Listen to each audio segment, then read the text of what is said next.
Let's take a look at prototype Bionicle sets from 2008's PHANTOKA and MISTIKA era of Bionicle. Some of these prototypes are freaking awesome, and others, well, they're a little strange. But I'm sure they'll give you ideas and inspiration for your current LEGO MOCs, or it'll just be a bit of fun to take a look at what could have been. My personal favorite is Chirox's prototype, so stay tuned to see how awesome that one looks. Let's go. Look at the aesthetic they've got going on for Kopaka. The lettering and the numbers on the wings and all of this sleek armor, these Technic pieces, it really feels like they've got this like military fighter jet look going on. Yeah, the final version looks nothing like this. So I don't know, were they entertaining the idea of like a military focus for the PHANTOKA at one point? It really looks like they were gonna do that. It's also a bit strange that the lettering and the numbers for the wings here, they're in English and not the Bionicle language. I guess they were trying to go for some sort of like specific vibe and not really have it actually fit in with the lore at this point. But yeah, it's so interesting. And also this color scheme, that's wacky. Blue and dark bluish gray. You know, not going with white, which is so iconic for Kopaka, a character we've had before who has always had white in his color scheme.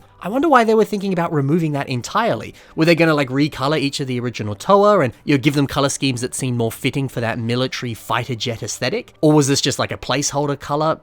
I don't know, but it's so interesting. And I actually quite like these wing pieces here that we see on prototype Solek. The line work that's going on there, it's just a great look. It's a shame that these pieces don't actually exist today. They're awesome. But you know, the idea of military-inspired flying Toa, that's something you could totally bring to life with modern LEGO pieces. Maybe you could do that yourself. Now, we were talking about those military vibes before, and prototype Pahatu, he's got that going on as well. An all-black color scheme so that he looks like he's some kind of like elite stealth agent, or maybe more of like a stealth helicopter with a sleek black color scheme. Whatever it is, Pahatu looks freaking awesome like this. Now, this of course is a stark color difference compared to how he looked in the final set. And I wonder if at this point, maybe this wasn't actually Pahatu and in fact it was Onawa. I mean, the colors, the rough shape of the body, the fact that the weapons look a little bit like claws but have been translated into helicopter rotors, it all kind of fits with that idea. Maybe this was Onawa and not Pahatu. But look, I don't know what LEGO was thinking. It could have totally not been that case, but it could have been.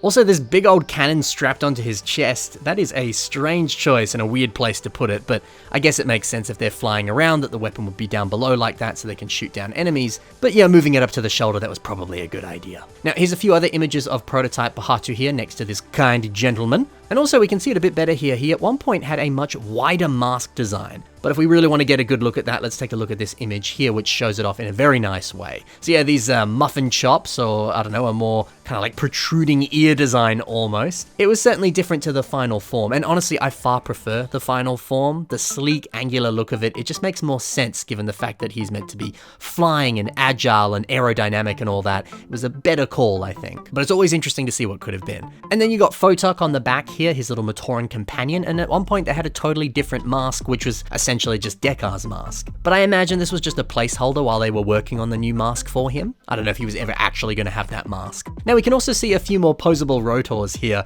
with some interesting hinge pieces there. I think I personally prefer the final design. I really loved how that actually functioned and moved. But the fact that these look a lot larger and bulkier, it feels more in line with the Osprey helicopter vibe that Pahatu was clearly taking some inspiration from. And then we can see that exact same chest cannon design, which is still a strange choice. But hey, I do like this Zamasphere that's shooting out of that cannon. The fact that it has what almost looks like printing all around it, that looks incredible.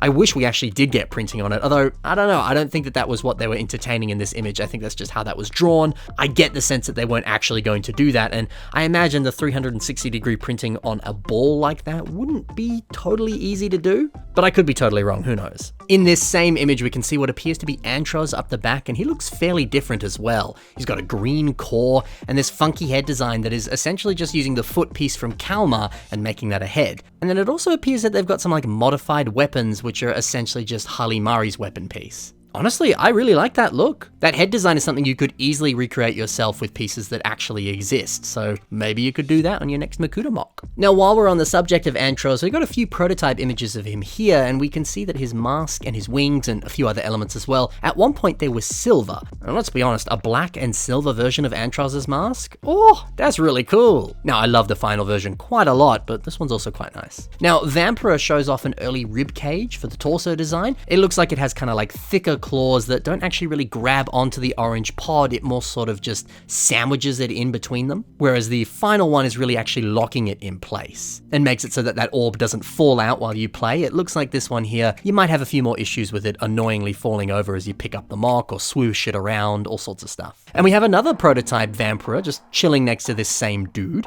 and this one is mainly white. There's something so sinister and creepy about that, I love this. But I also get the sense that these white pieces, they're just placeholders, and the blue is actually going to come a little bit later once they were actually made and produced. I'd say the same is probably true for that trans yellow Tridax pod in the chest. Now, I do like the final trans orange version of that piece, but I don't know, a trans yellow one, especially when it's up against this nice white color scheme, there's something about that just pops in all the right ways. Now, some of the Shadow Matorian have slightly different mask designs, but I get the sense that these were just how they looked when the design was rendered and how it then appeared in this catalog of sorts. I imagine the masks were never actually going to be colored like this, and it's just like a rendering error, essentially. Although you got Radak's mask here, and it has that same silver and red color scheme that we saw in Antros, so maybe I'm totally wrong. We have a few other images of some unknown and unnamed Makuta, and unfortunately they aren't the best images, sadly.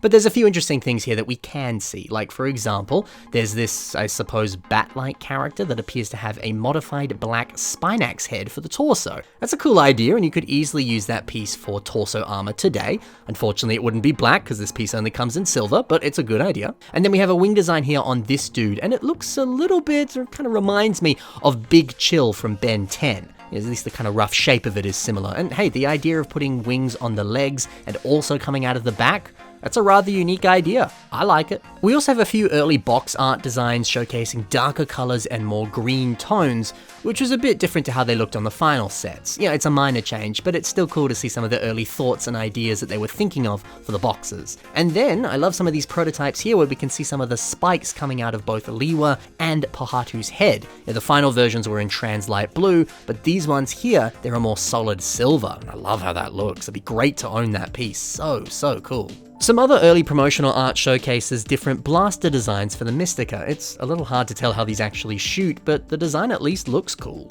But I think the most interesting thing here is this projectile. We can see it a little bit better here on some of the images of the Makuta. Now, this looks like some sort of goo of sorts that's being shot out of the gun. Very different to how it appeared in the final design for these blaster weapons. But that being said, these blasters were called Naira Ghost Blasters, and I feel like this version of the projectile, it actually looks a bit like a ghost. Now it kind of finally starts to make a bit of sense, right? So even though I think I prefer the final look, this one's rather interesting. And now we have a prototype image of Gully Mistika, and her blaster design and her cool scope, it's a little bit different. She at one point had two blasters, and the scope appears to be attached onto the mask rather than on the blaster, or at least it seems that way. It's a little hard to tell. Oh, and of course, obviously, she's dark green.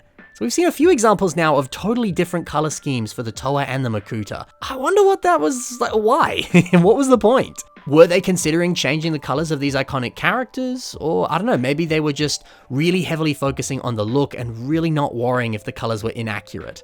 I don't know what they were thinking, but it's fascinating to see what was going on. Now here's an early prototype of Krika's mask. We can certainly tell that it's early on in the design stages because the mask is made and molded with clay, and then there's a few other random cut-up Bionicle pieces shoved in there as well. And this other image showcases Krika up against the final version of the set. The black and white color scheme of the prototype is fantastic, nice and evil looking, but it's hard to beat the final look that Krika actually had. I always loved that unique color scheme on those pieces, the fact that it looked like blood-soaked bones. Oh, it was so evil and just perfect for a villain character.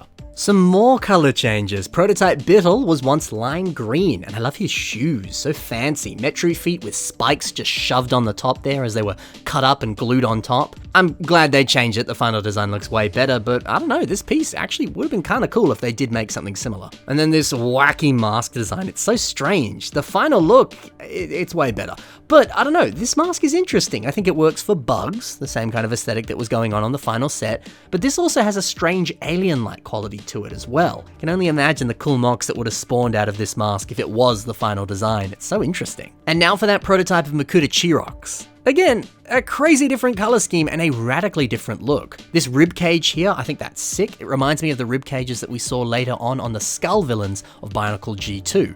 And then this mask design. I wonder if the jaw here was going to be able to pose if they had advanced it forward. It may have been very similar to some of the posable jaws that we saw on the Chima Ultra Build characters. That would have been cool. Although I think I far prefer Chirox's final mask design, something very cool about that mask. But my favorite one here has to be this interesting bat design on what is likely a prototype of Makuta Chirox. I honestly love it. This early mask concept, it looks sick. The fact that it had cloth wings, mate, if they had actually given cloth wings to Chirox, that would have been great. Would have been very in line with some of the modern Ninjago Dragon sets we've got. And I've always thought that wing design with just putting some cloth over a few other different pieces, it's so good. So it's nice to see that they were thinking along those lines on this prototype. And I love this cool shot of him actually like flying, just the silhouette of that, it's wonderfully menacing and creepy. I really dig this design. Although the Matoran on the back is a little bit derpy, but I'm sure they were still going to work on that, and the final design for Old Mate looks pretty decent. So yeah, this design's great. It's not as strange as some of the other ones. This could have easily become a final set if they made a few tweaks and changes.